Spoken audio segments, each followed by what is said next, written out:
Traffic పద్మవ్యూహం నుంచి తప్పించుకునేందుకు ఏ నగరానికైనా బాహ్యవలయ రహదారి ముఖ్యం. భవిష్యత్ నగరంగా రూపుదిద్దుకుంటున్న రాజధాని అమరావతికి ఓఆర్ఆర్ ఎంతో కీలకం కానుంది. ఔటర్ రింగ్ రోడ్డు పూర్తయితే సిఆర్డీఏ పరిధిలోని జిల్లాల్లో అభివృద్ధి పరుగులు పెట్టనుంది. ఇతర ప్రాంతాల నుంచి రాజధానికి వచ్చే వారికి ట్రాఫిక్ రద్దీ లేకుండా ప్రయాణాన్ని సులభతరం చేస్తుంది. ఓఆర్ఆర్తో అన్ని రంగాలు అభివృద్ధి చెంది అమరావతితో పాటు చుట్టుపక్కల ప్రాంతాల్లోనూ ప్రగతికి బాటలు పడనున్నాయి. బహుళ ప్రయోజనాలున్న అమరావతి ఓఆర్ఆర్ ఏపీకే గేమ్ చేంజర్ అనడంలో ఎలాంటి సందేహం లేదు.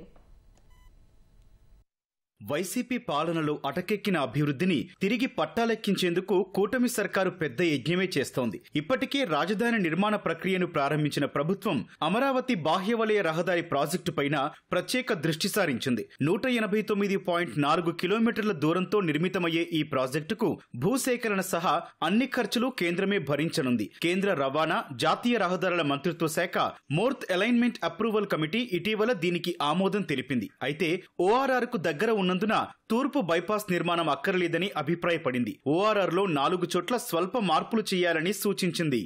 డిసెంబర్ 20న మోర్త్ అలైన్మెంట్ అప్రూవల్ కమిటీ భేటీ జరగ్గా అందులో తీసుకున్న నిర్ణయాలు తాజాగా వెలువడ్డాయి. 150 మీటర్ల వెడల్పుతో ఓఆర్ఆర్ కోసం భూసేకరణ చేయాలని రాష్ట్ర ప్రభుత్వం ప్రతిపాదించగా 70 మీటర్ల వెడల్పు సరిపోతుందని కమిటీ తేల్చింది. 6 వరుసల రహదారికి 70 మీటర్ల వెడల్పుతో భూసేకరణ సరిపోతుందని, భవిష్యత్తులో 8 వరుసల విస్తరణకు వీలుంటుందని తెలిపింది. భవిష్యత్తులో ఓఆర్ఆర్ వెంబడి రైల్వే లైన్ నిర్మాణం తదితరాలకు భూమి అవసరమని రాష్ట్ర ప్రభుత్వం ప్రతిపాదించినప్పటికీ జాతీయ రహదారుల చట్టం 1956 ప్రకారం భూసేకరణ చేయనున్నందున ఆ భూమిని అందుకోసమే వినియోగించాల్సి ఉంటుంది. కావాలంటే రాష్ట్ర ప్రభుత్వం రైల్వే శాఖతో సంప్రదించి అదనపు భూసేకరణ చేయొచ్చని సూచించింది. 189 కిలోమీటర్ల రింగ్ రోడ్డులో తూర్పు భాగంలో 78 కిలోమీటర్లు, పశ్చిమ భాగంలో 111 కిలోమీటర్ల మేర నిర్మించాల్సి ఉంటుంది. మొత్తం 11 ప్యాకేజీలుగా విభజించి 3 దశల్లో నిర్మించనున్నారు. ఉమ్మడి కృష్ణా, గుంటూరు జిల్లాల్లో 22 మండలాల పరిధిలోని 87 గ్రామాల మీదుగా నిర్మాణం సాగనుంది.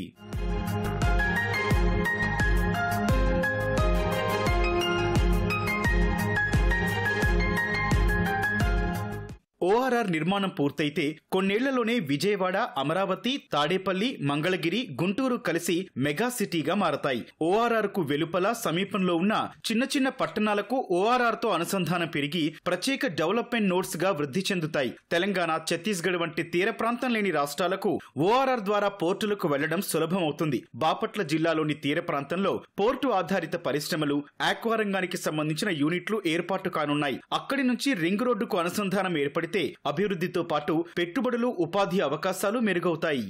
ఈ ఔటర్ రింగ్ రోడ్ రావటం వల్ల దాని చుట్టూ ఉన్న ప్రాంతానికి కనెక్టివిటీ పెరిగిద్దండి. ఇప్పుడు గుంటూరు, విజయవాడ మొత్తం ఔటర్ రింగ్ రోడ్ లోపలికి వచ్చేస్తుంది. సో మనకి లోపల నుంచి బయటికి రావడానికి, బయట నుంచి లోపలికి వెళ్ళటానికి కానీ ఔటర్ రింగ్ రోడ్ అనేది చాలా అనుసంధానంగా ఉండి చాలా కన్వీనియంట్గా ఉంటుంది. మనకి కూడా, మన అమరావతికి కూడా ఈ ఔటర్ రింగ్ రోడ్ అనేది ఒక మణిహారం లాగా యాక్ట్ చేసి మన అభివృద్ధిలో ఒక మొదటి అడుగులాగా ఉపయోగపడుతుందని భావిస్తున్నామండి. ఓఆర్ఆర్ నిర్మిస్తే ట్రాఫిక్ సమస్యను అధిగమించవచ్చు. ఓఆర్ఆర్ సిఆర్డీఏ పరిధిలోని జిల్లాల్లో అభివృద్ధికి కీలకం కానుందని నిపుణులు చెబుతున్నారు. ఈ ఔటర్ రింగ్ రోడ్డు అమరావతి చుట్టూ రావడం వలన ప్రధాన నగరాలైనటువంటి ఏదైతే గుంటూరు, విజయవాడ, తెనాలి, మంగళగిరి ప్రాంతాలు ఉన్నాయో వీటన్నిటి మీద కూడా ట్రాఫిక్ రద్దీ బాగా తగ్గుతుంది. అదేవిధంగా అర్బనైజింగ్ పెరుగుతుంది. అమరావతి చుట్టుపక్కల ఉన్నటువంటి ఈ గుంటూరు, విజయవాడ, మంగళగిరి మొత్తం కలుపుకొని ఇది ఒక పెద్ద రాజధాని ప్రాంతంగా అభివృద్ధి చెందినంతలో ఎటువంటి సందేహం లేదు. అయితే ఇక్కడ ఒక చిన్న సమస్య ఏంటి అంటే, గుంటూరు నగరానికి వస్తున్నటువంటి ఔటర్ రింగ్ రోడ్ ఏదైతే ఉందో ఆ గుంటూరు నగరానికి కూతవేటు దూరంలో గుంటూరు కార్పొరేషన్ని విభజిస్తూ ఔటర్ రింగ్ రోడ్ వస్తుంది. ఎందుకంటే ఔటర్ రింగ్ రోడ్ అనేది కార్పొరేషన్ బయట రావాలి తప్ప కార్పొరేషన్ని సగం అటు సగం ఇటుగా వస్తూ ఉంది. ఈ విషయంలో పెద్దలు పునరాలోచించాలని మేము గతం నుంచి అసోసియేషన్ తరఫున చెప్తా ఉన్నాం. ఏదైతే ఔటర్ రింగ్ రోడ్డు ఉందో ఔటర్ రింగ్ రోడ్డుకి ఇరువైపులా డెవలప్మెంట్ కారిడార్స్ని ఇస్తే ఇంకా ఉపయోగకరంగా ఉంటుంది. ఇది ఖచ్చితంగా ఆంధ్రప్రదేశ్కి, ముఖ్యంగా అమరావతి రాజధాని ప్రాంతానికి ఒక మొగటాయమానంగా నిలిచిపోయేటటువంటి ప్రాజెక్ట్ ఇది. ఈ ప్రాజెక్టుని ఈ ఔటర్ రింగ్ రోడ్డు చేపట్టడం ద్వారా గుంటూరు, కృష్ణా జిల్లాల్లో ఉన్నటువంటి కొద్ది గొప్ప వెనకబడినటువంటి ప్రాంతాలకు కూడా ఆ ప్రాంతాల్లో పరిశ్రమలు స్థాపించడం కోసం, అలాగే ఆ ప్రాంతాల నుంచి రాజధాని ప్రాంతం కోసం త్వరితంగా రావడం కోసం కూడా ప్రాంతాలు ఉపయోగపడతాయి.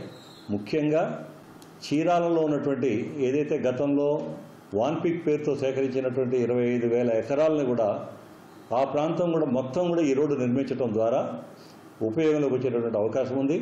ఆల్రెడీ నిర్మించినటువంటి కోస్టల్ కారిడార్ రోడ్డు మూలాన ఆ ప్రాంతం అంతా అభివృద్ధి చెందింది. అలాగే నిజాంపట్నం ఓడర్ రేవును చేపట్టితే ఈ నిర్మించబోయేటటువంటి ఔటర్ రింగ్ రోడ్డుకి కూడా బాగా ఉంటుంది. అలాగే బందర్ పోర్టుకు కూడా మనకి యాక్సెస్ ఉంటుంది. రింగు రోడ్డుకు 16,310 కోట్ల వ్యయమవుతుందని అంచనా వేశారు. నిర్మాణంలో వినియోగించే సిమెంట్, స్టీల్ తదితరాలకు రాష్ట్ర జీఎస్టీ మినహాయింపు, కంకర, గ్రావెల్ తదితరాలకు సీనరేజ్ ఫీజు మినహాయింపునిస్తామని సీఎం చంద్రబాబు హామీ ఇవ్వడంతో ఖర్చు 1,156 కోట్ల మేర తగ్గింది. ప్రాజెక్టుకయ్యే మిగతా 15,000 కోట్లు కేంద్రమే వెచ్చించనుంది. అమరావతి ఓఆర్ఆర్ వీలైనంత త్వరగా పూర్తయితే రాష్ట్రానికి మణిహారంలా మారుతుందని ప్రభుత్వం ఆ దిశగా చర్యలు చేపట్టాలని ప్రజలు కోరుతున్నారు.